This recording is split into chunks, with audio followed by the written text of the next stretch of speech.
बड़ा सुंदर गीत सुषमा जी की ओर से आप लोग सुन ली हो। बिहार में दारू बन बा, कोनो नाचे वाली को मजनुआ मांगत रहल, नहीं मिलत बा तरसतिया। संजोग से ओकर साटा लिखा गई यूपी में, अपना मजनुआ के लेके आइलू पा गई भरौली बॉर्डर पर हिक भर मरलस।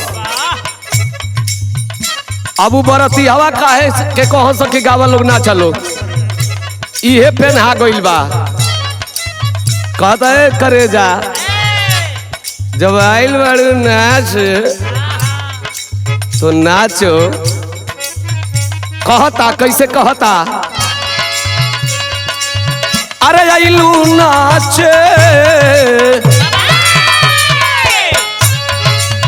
अरे आइलू नाचे तो नाच के देखावे परी।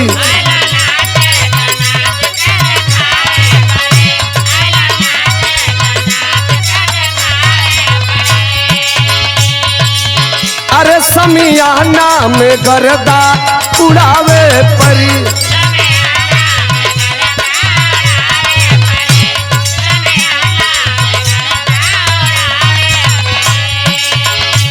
तनी हवा खिया दो ओढ़निया के, अरे तनी हवा खिया दो ओढ़निया के। तब कहतिया नाचे वाली कि हम तो हर मेहरारू ना है, खाली प्रेमिका है। ए बाबू सुन, पेन्हा गइल बड़ा तो कहताड़ तो सुन हमार बात। अरे जे भइल ना अपना, अरे जे भइल ना अपना कनिया के, जे भइल ना अपना कनिया के धोई का हो न चनिया के।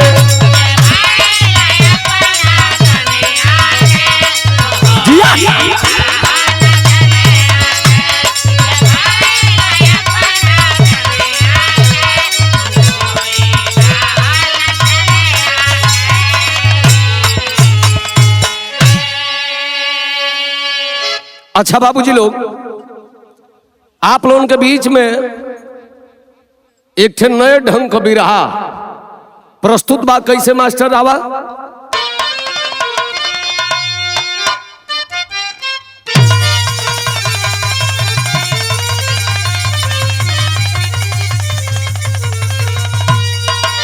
हर सवरिया रगोइया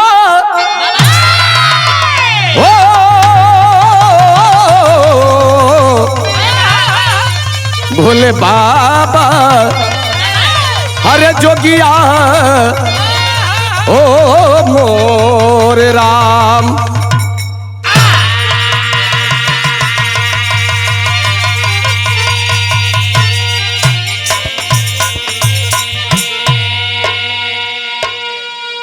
अच्छा बाबूजी लोग, बिरहा के प्रिय श्रोता बंधुओं, आज आंसू इंटरटेनमेंट के तत्वाधान में बड़े भैया राम जन्म यादव जी के देखरेख में और गुरु कल्पनाथ जी के आशीर्वाद से जो स्टूडियो में बैठे हैं, आज मैं हरिओम स्टूडियो आजमगढ़ में आया हूं। हम बिरहा गायक राम कुल यादव आप लोगों के बीच में एक छे बिरहा, जो ने बिरहा का शीर्षक बा बिन ब्याही बेटी बनी माँ। ई कैसन जमाना, बिना ब्याहे को बेटी माई बने वाली हो। जो ने बिरहा के रिकॉर्डिंग में विशेष सहयोग, विशेष आभार बड़े भैया बेचू यादव जी, बड़े भैया रंजीत यादव जी, लोरिक यादव जी, राम असरे कवि जी, वकील साहब और जितेंद्र यादव जी के देख रेख में इस बिरहा की रिकॉर्डिंग हो रही है। और कलाकारों के सबसे शुभचिंतक तो श्रोता समाज भोजपुरिया जहान है भाई लोग, तू लोग बाड़ा छोट गायक रम केवला का बिरहा रोज छूटेला सुनेला लोग एहू बिरहा के सुने लोग बिरहा बा कैसन भूमिका में भाव लगल बाबू।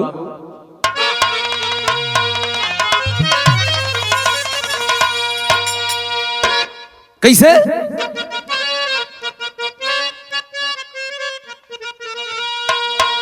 अरे दिल के अरमा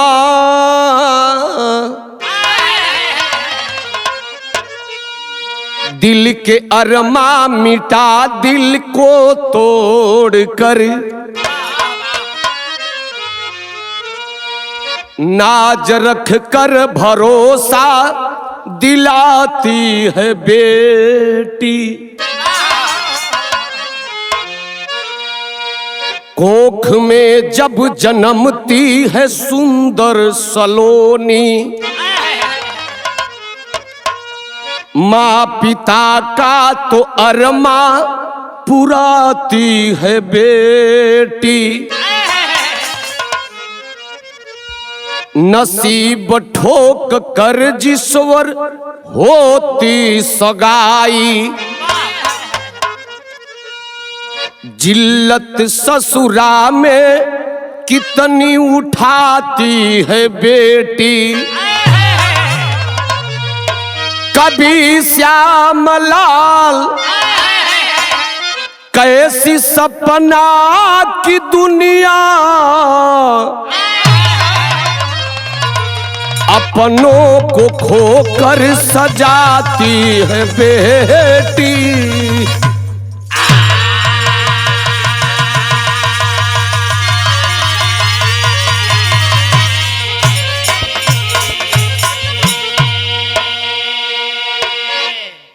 बिरहा सुने वाला भैया लोग घर का इज्जत के होला घर का बहिन बेटी घर का बेटी घर का बहिन चाहे तो घर के आबरू के बना दे चाहे तो बिगाड़ दे। यह बिरहा में एक लाइन गजल का नमूना लगल बाबू।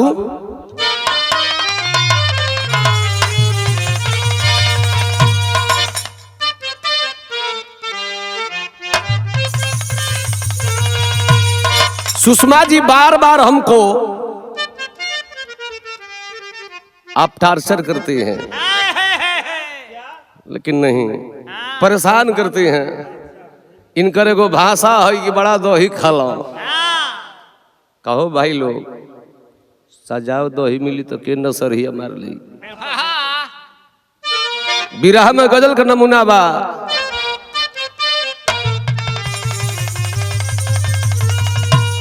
अरे ऐसा पहेली ऐसा पहेली बार हुआ है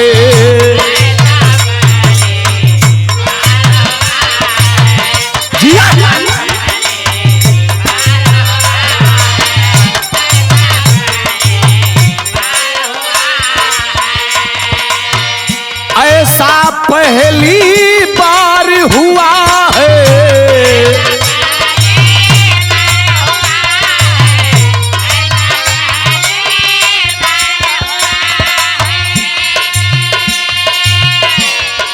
अरे ऐसा पहली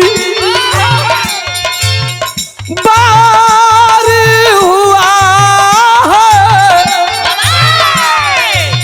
ए सुषमा जी हमको किसी से प्यार हुआ है।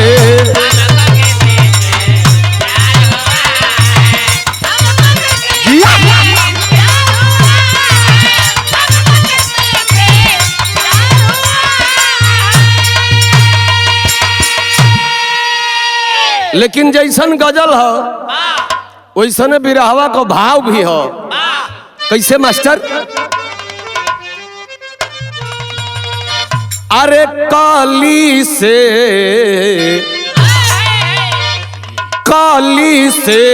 अब प्यार हुआ है।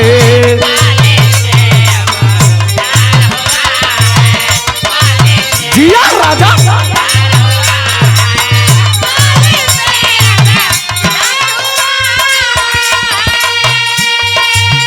काली से अब प्यार हुआ है।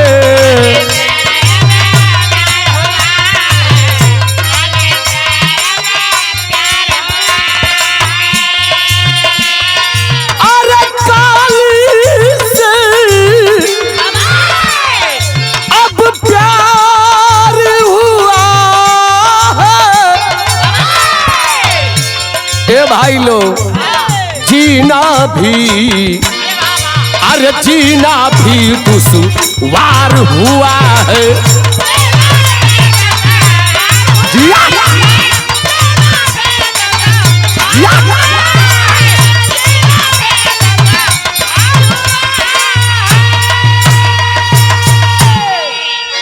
इहवे समय बिरहा का शुरुआत हो गई। कहानी के कर बा कैसन बा, ध्यान से बिरहा के कहानी के समझल जी बाबू। कैसे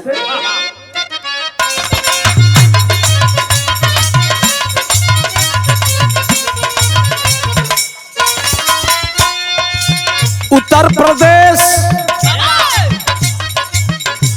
प्रदेश प्रांत भारत का निराला है। जिला कौशाम्बी ऐतिहासिक दिल वाला है।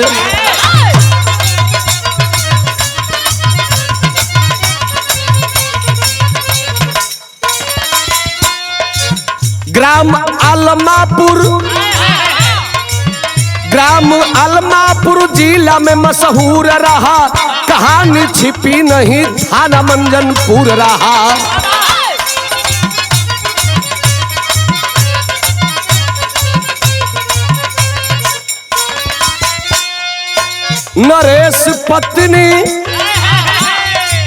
नरेश पत्नी शोभा गरीबी बेसुमारी थी। गोद में निशा एक बेटी भी कुंवारी थी।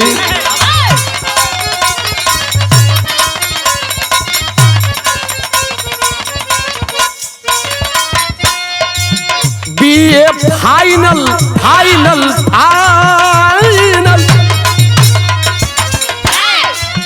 बीए फाइनल निशा करती वो पढ़ाई है। कॉलेज में प्यार हुआ, जीवन से लड़ाई है।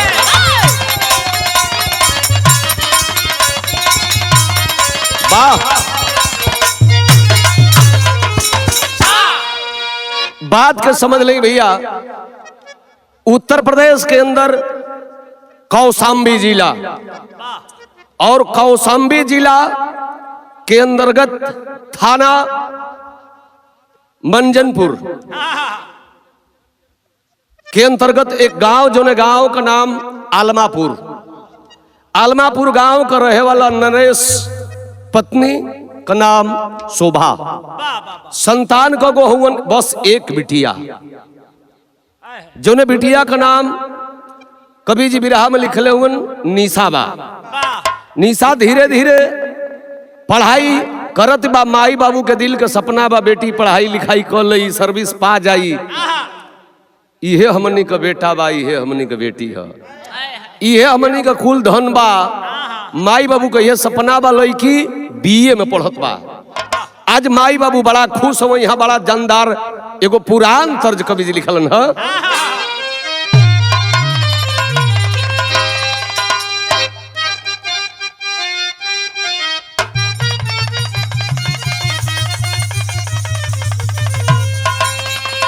ए तर्ज के अपने जवानी में हमारे कल्पनाथ गुरु जी गावत रहली।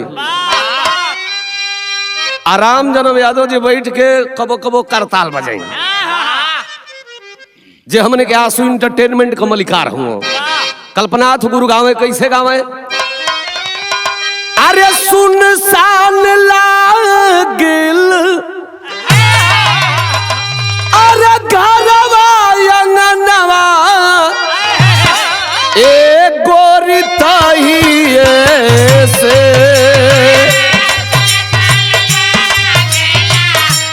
काहे सुषमा अरे गोरी ताहिए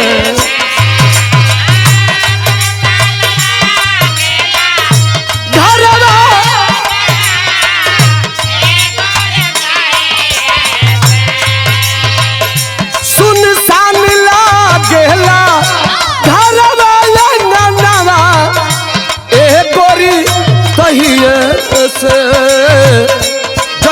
से गैलू नई घरवा एगो तो ही है काये सुषमा जान ले बुका अरे गोरी तो ओहो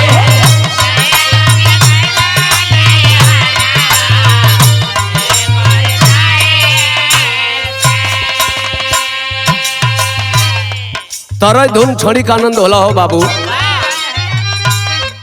कलाकार लोगन का अलग अलग क्वालिटी है। हाय हो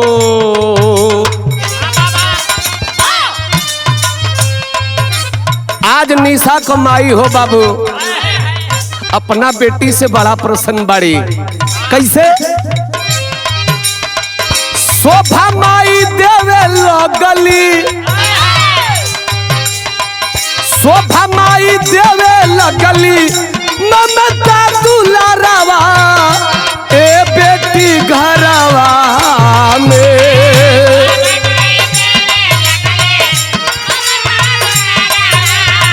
अरे ए बेटी घरवा में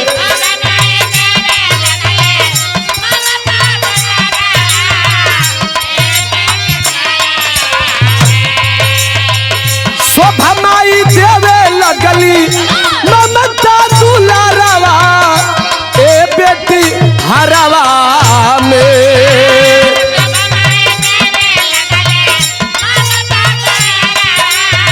अरे ए बेटी घरवा में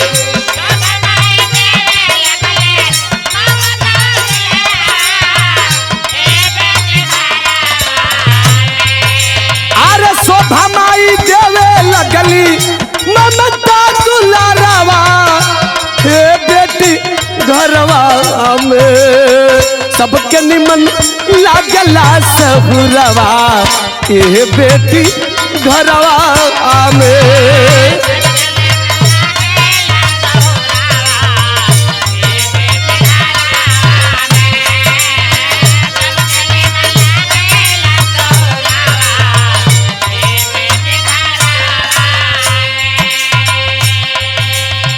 निशा के व्यवहार से घरवा का लोग तो खुश बालन हो भैया। हई जितना हमार भैया बाबू लोग भी रहा सुनो तारा लोग तो हम लोग से हमारे को निवेदन बा ऐसे कि लगभग लोग कहे कि देखा भी रहिया के समझावता लड़की कहाँ से बिगड़ तड़ी सो मोबाइल पढ़ावा लिखावा लोग जरूर लेकिन हे पंच लोग लड़किन के लगे मोबाइल रहल बहुत बड़ा जरूरी नहीं खे। एक आध गो कीपैड रहित काम चल जाई। हई जो अंगुरिया वाला ले ले तड़ी सा पढ़ तड़ी सा कम पढ़ाव तड़ी सा ढेर। सबकरा घरे बहन बेटी हमरो हई आ तोहनो लोग की घरे हई। सच्चाई बात कबो कड़वा लगेले ए पर विचार करी लोग भैया। देखा होत का बा माई बाबू का प्यार मिलता उ प्यार में उ पगली निशावा उहो स्क्रीन टच मोबाइल ले ले हो करे का लागल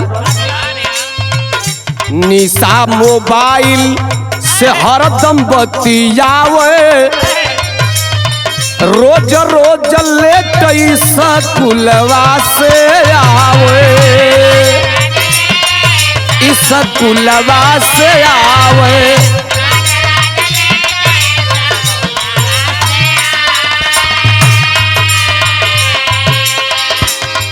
समय से घरे ना आवे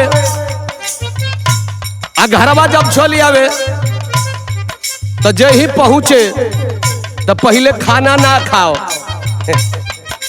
हेलो हेलो हाँ मैं पहुंच गई हूँ आप पहुंचे कि नहीं। माई कहे कि करे ई कहा रोज रोज बतियावे ले खाले पिए ला ना या के मोबाइल पर बिजी हो जाले भइल का चिंता परियार भइल चिंता परियार भइल जम के चहरवा ए बेटी घरवा में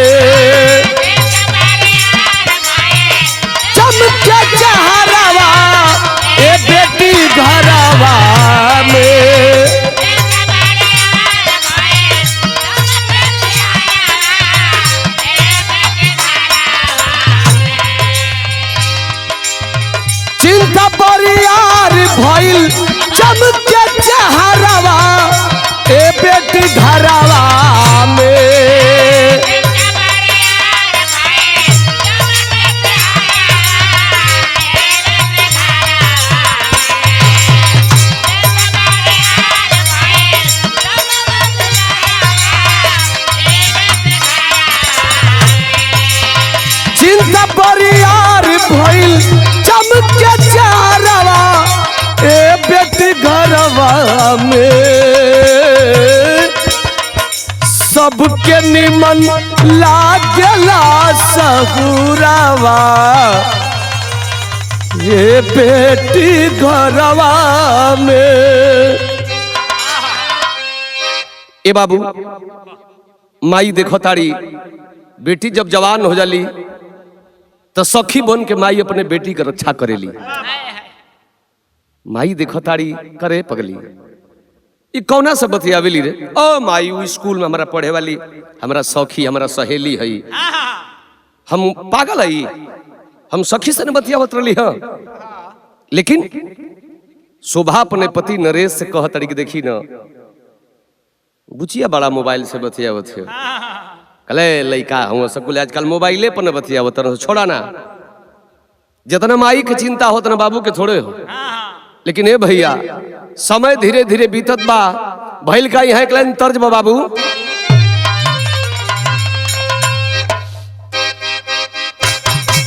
वाह जिया राजा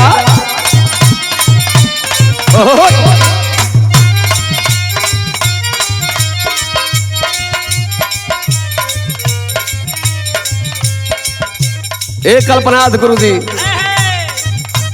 देखली है ना सुषमा जी कहीं ठल। ओहो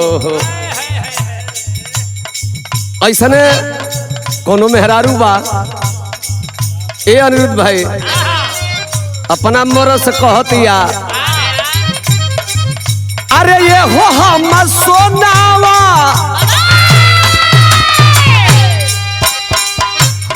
ए हो हम सोनावा कर जनी फोनावा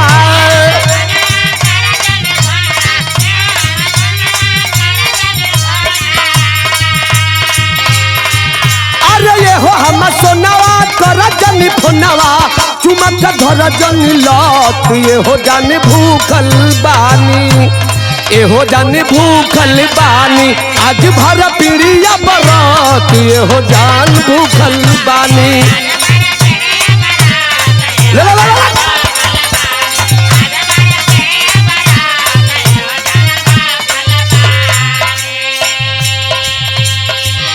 लेकिन भइल का बिरहा के भाव पर ध्यान दिल जाई। एक दिन बड़ा सजल हन्नी सवा कैलस का बन के चूल्हा बुलिया गईली सकुलिया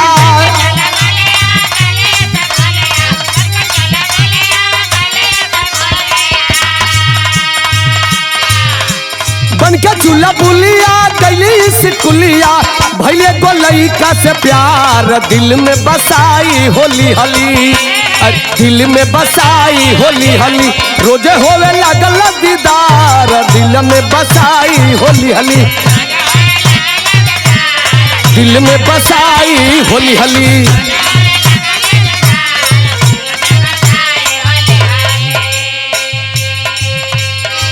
अपना कॉलेज में पढ़े वाला एगो लड़का से ए जवाहर भाई प्यार कलहलस बगली आ घरे जेही पहुंचे तो बतियावे।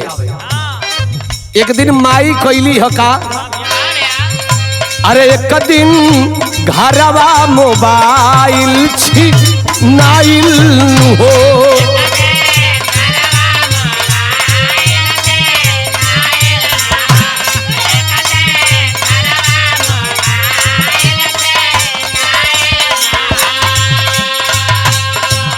अरे निशा माई पर बाट खिस आइल हो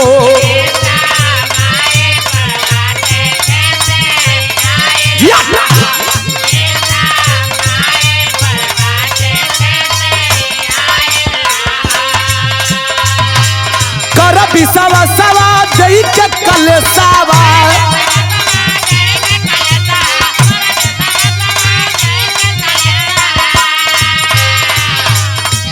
बिसावा सवा जई के कलेसावा कर निशा धोखावा के मार दिल में बसाई होली हली अरे दिल में बसाई होली हली रोज होवे लागल दीदार प्यार दिल में बसाई होली हली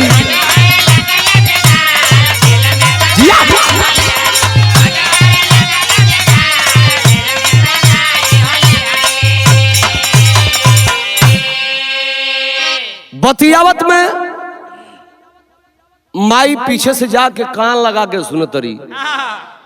अच्छा तो देखी तो लड़की से बतियावत है कि कोनो लड़का से बतियावत है। आवाज तो लड़का का आवत बा, झट मोबाइल माई खिंचली हो। ये पढ़तड़ी, ये बीए पास कर भी, मोबाइल छीन के धो देली माई रे। तोरी गोड़ पकड़ थे, विश्वास कर हम तोर बेटी हैं, लेकिन लाख चिरोरी करत हो। महतारी तो महतारी होले, जान गई तो बहिल का यहाँ एक लाइन तर्ज बा।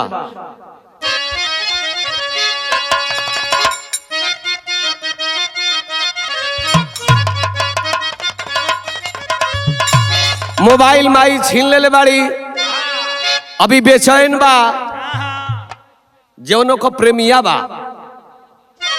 बार बार फोन करता महतरिया उठा के हेलो हेलो, तो जही उ जान जाओ कि कोनो बूढ़ी बोलती है, काट के बगली में धो ले। महतारी मोबाइल देते नहीं खे, का दिन ना दिल, सारे का दिन बेचैन रहलो। आखिर भइल का उहे तरजिया बा, हमरे कल्पनाथ गुरु वाली तर्ज बा। ए सुषमा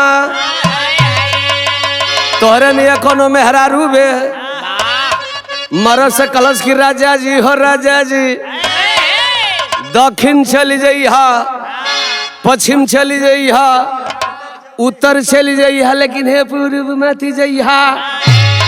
मर्दा कलश की काहे रे तो मेहरारू कहतिया,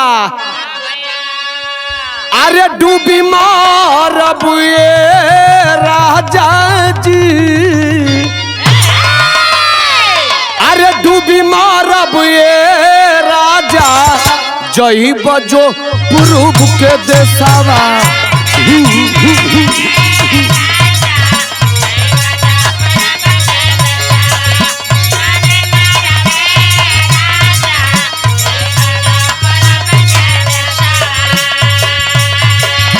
इतना तर्ज बा, लेकिन बिरहा से ध्यान नहीं हटाएंगे बाबूजी। जान गईली रामा, जान गईली रामा, माई सगरी बतिया के।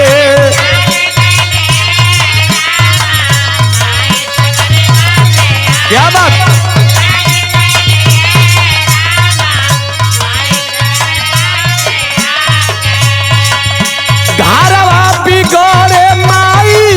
निशा के अदतिया से घरवा बिगाड़े माई, निशा के अदतिया से जान गईली ए रामा, माई सगरी बतिया के।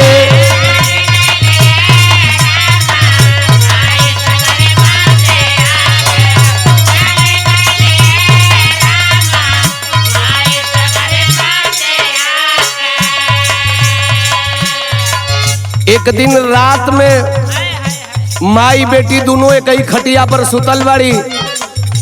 बेटी का पेटवा तनी ऊंच लगता। बिरहा सुनने वाला भैया लोग, महतारी टोती बा, आ टोलस तो माई के का बुझाई। एक दिन पेट टोलस, बिगड़ल कहानी हो।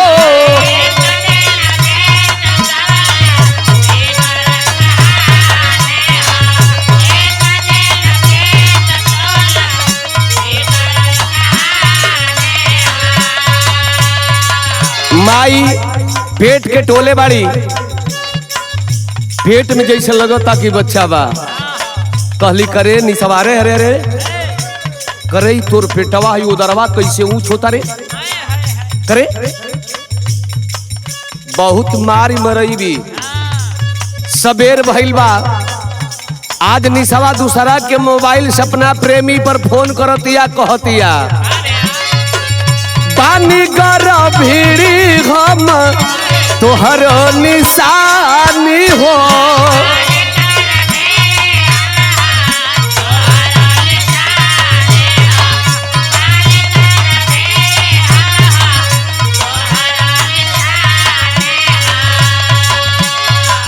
अपना प्रेमी पर फोन करके कहते कि राजा जी हमरा पेट में तोहर निशानी पलता, जल्दी तैयारी करो, हमारा माई बाबू से आके बात करो, हमके दुल्हन बना के ले चल। कल के चुप, झूठिन कहीं के कैसन रे, हम कुछ नहीं जानत।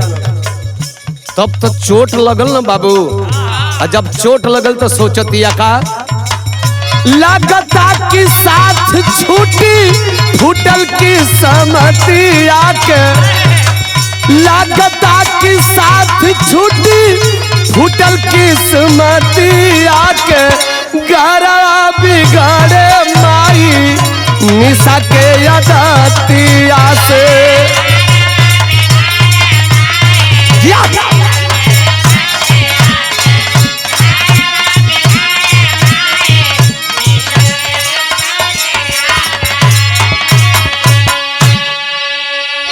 सच्चा मोहब्बत कैले रहल निशा, वो लड़का से लाख गलती कर रहा है, लेकिन एक बार भी अपने परिवार वालों को नहीं बता रही है कि मैं फला लड़के से मोहब्बत करती थी। और वही दिन से ओकर आशिक जब रहल मजनुआ अपन मोबाइल का सिम चेंज कर देलस। अब ना अब बनल भइल का बिरहा में टेरी के भाव लगल।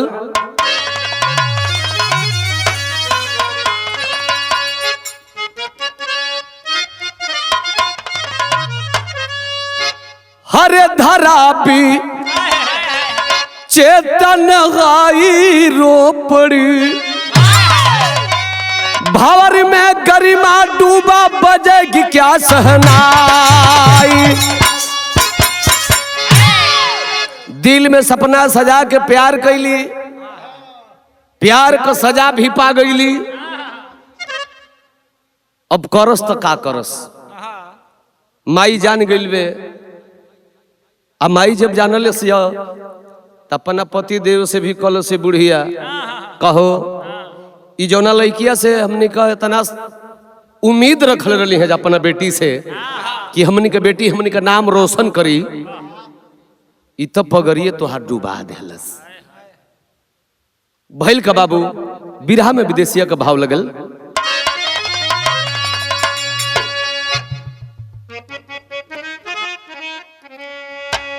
तो जानी गईली माई बेटी,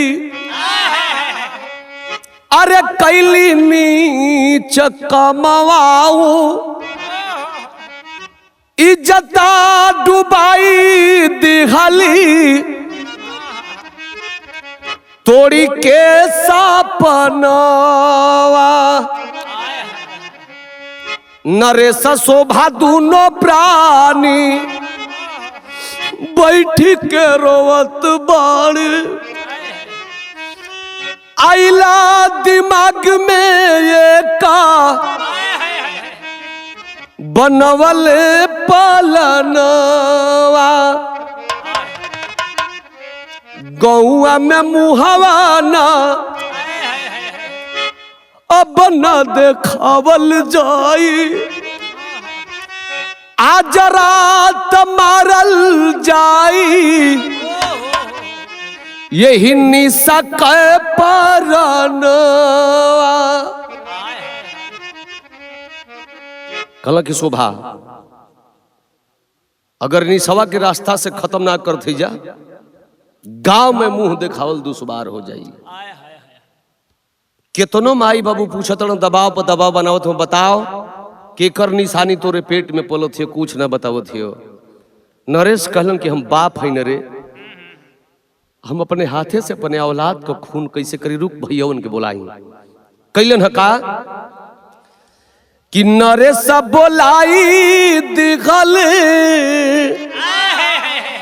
अरे दोनों हो बीरनवन के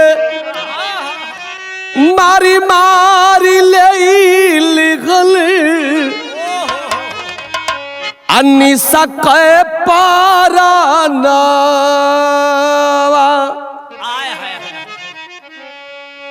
बिरहा सुनने वाला भाई लोग, जवन माई जवन बाप पैदा कैले आज बेटी के, आज उहे माई बाबू वो करे रहन करे कर्तव्य से अपना बेटी के हो बाबू जान से मार डलन है। जब निशा मर गई तो माई बाबू कैलन ह का भाव हो बाबू।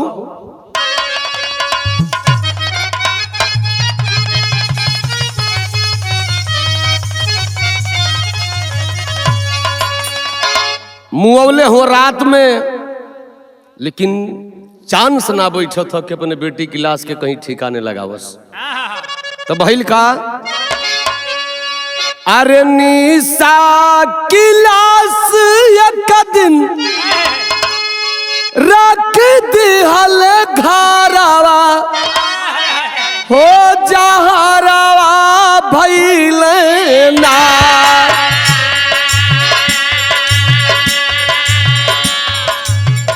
हो जहरवा भइल ना।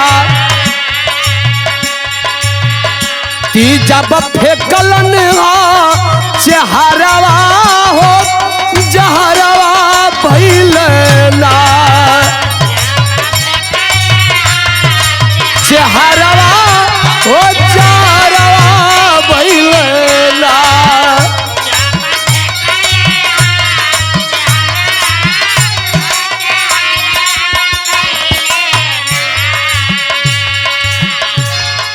जौने समय बिटिया के मारत लोग रहल, दोनों भाई नरेश का भी पूछत रहल बताओ कवन लइका हा ओके धो के ले आओ तोर बियाह करावल जाओ। लेकिन केतनो कष्ट देहलन उ पगली ओके बचावत रह गई हो बाबू। भइल का नाही बदवली कवन रहल यारावा ओ जहरावा भइल। ओ जहरावा भइल। लसिया गड़ल भीनु सरवा जहरावा भइल ना।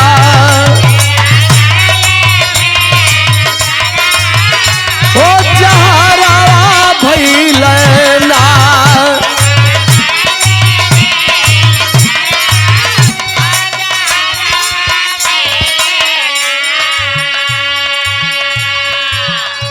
ए बाबू रात भर तो घर में रखलन, दिन में भी चांस ना बैठल। दूसरा दिन का रात लाश के लेके आई पूरा परिवार के लोग नहर में गईलन ह। आ नहर में ले जाके गढ़ा खन के और निशा बेटी की लाश के वही नहर में गड़लन ह। गाड़ी के घरे आ गईलन। सबेर भइल। अब नरेश वो शोभा जेकर नाम बा शोभा अपने पति नरेश से कदे सैया जी 2 दिन बीती 4 दिन बीती। गांव में भी हल्ला हो जाए कि आखिर इनका जवान बेटी निशवा रहल कहाँ गई। तो ऐसे बढ़िया बा कि थाना में भुलैला का FIR लिखवा दे जाओ। एगो पत्र दे दे जाओ लिख के कि हमनी के बेटी गायब है घर से। हाँ गुमशुदा का पत्र डाल दे जाओ। आखिर वह काम करे नरेश चलन हमारे बिरहा का आखिरी तर्जबा।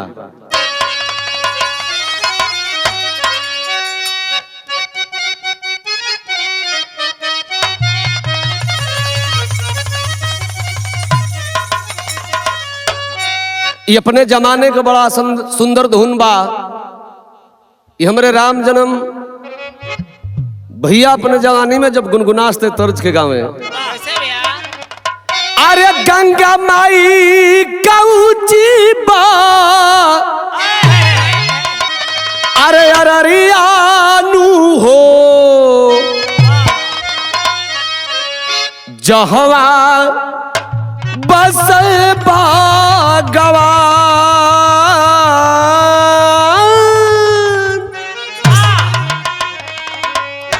लेकिन बिरहा सुनने वाला भैया लोग नरेश कैलन हका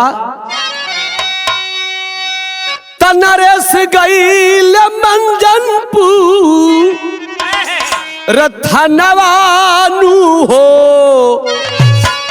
गायब बिटिया हमार। हो गायब बिटिया हमार।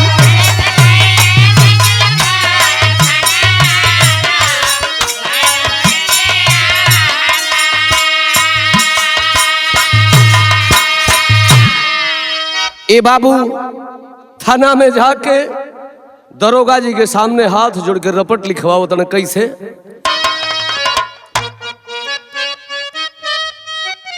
रोई रोई दरोगा कहे लगल सगरी हालिया, सगरी हालिया।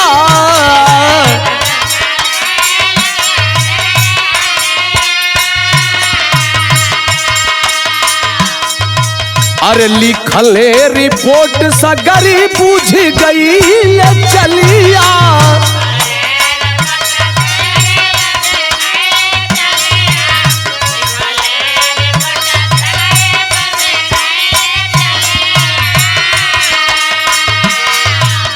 छानबीन करे रात दिनवानु हो गायब बिटिया हमार।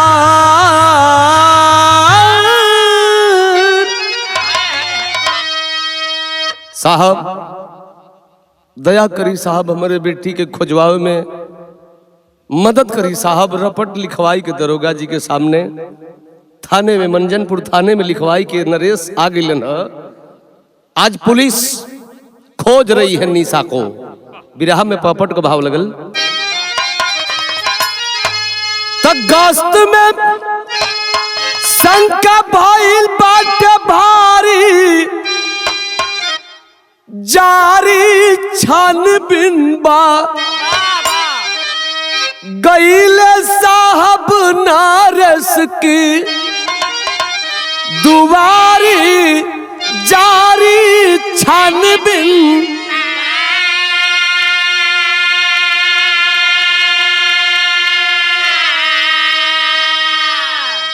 सौभाग्य के साथ नरेश थाना वाले आइले, पूछे लगल बात दोनों प्राणी घबराई।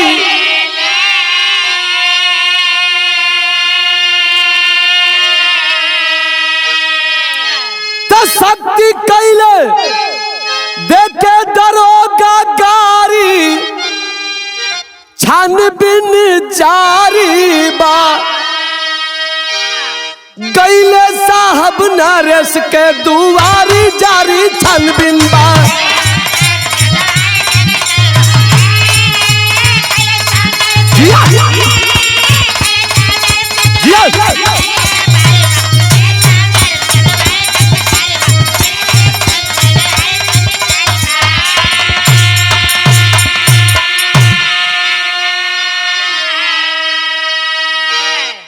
भैया निशा का अगर चोरी भइल तो अपहरण भइल तब तो निशा मिली।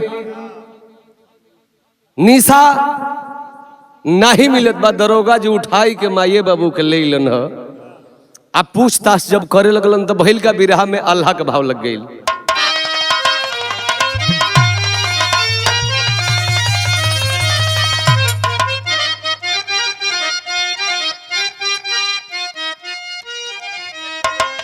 आए राम अथनवा में नरेश के उल्टा लाट कौलन बाबू,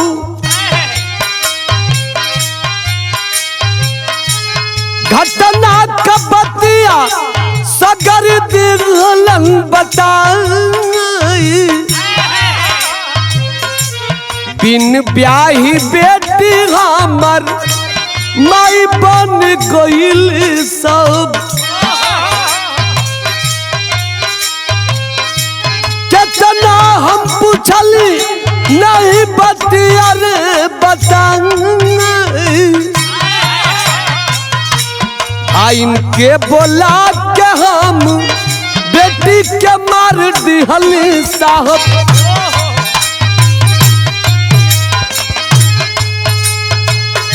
संगवा में शोभा के हम दिहली लगाएंगे। लाश के नहरिया में गाड़ी हम अइली साहेब।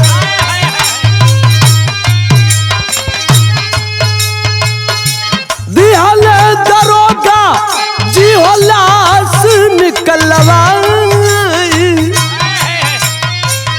पोस्टमार्टम खातिर लाश गइल हॉस्पिटलवा बाबू। पेटवा में बच्चा वो रिपोर्ट बतला।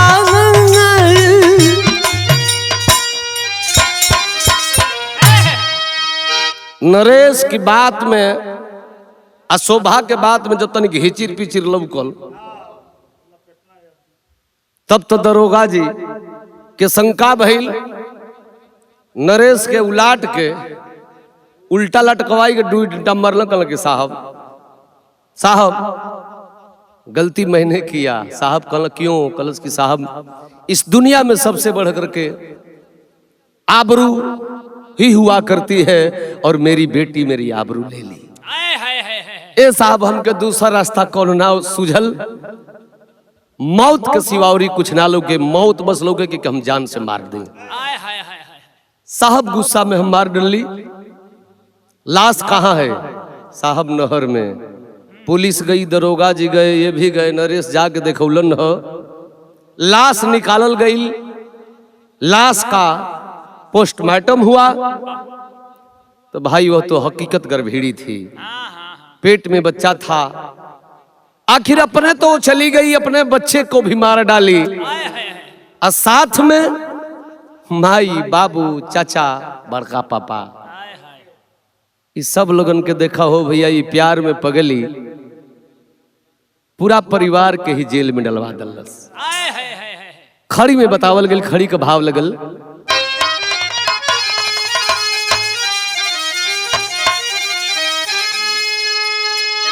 अपन जामल अपन जब विनाश करी है तो अपनी बिटिया पर कैसे विश्वास करी है।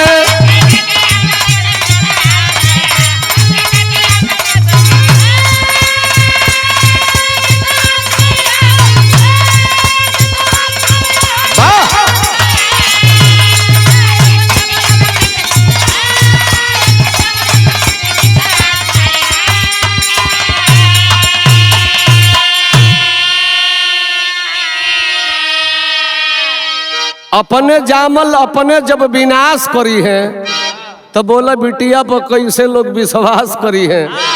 आज का भरोसा कैल जाओ कि केकर बहिन बेटी केकर भाई ये पढ़ाई के पीरियड में अच्छा है अपने जवानी के उमंग में कभी गलत काम करके अपने परिवार के लोगन के जेल में डलवाई है। भाव हो बाबू। नरेश शोभा दोनों भाई पकड़ैले आ 302 का मुजलिम बनी चारों जेल गईले।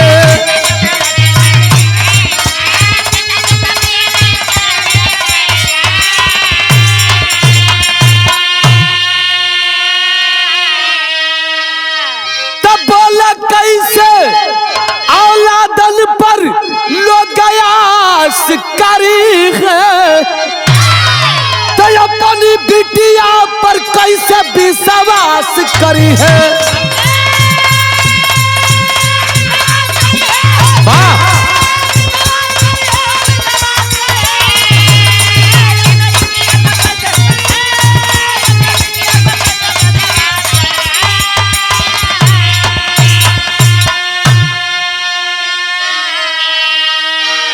आज बाबू चारों लोग जेल में गईलन ह।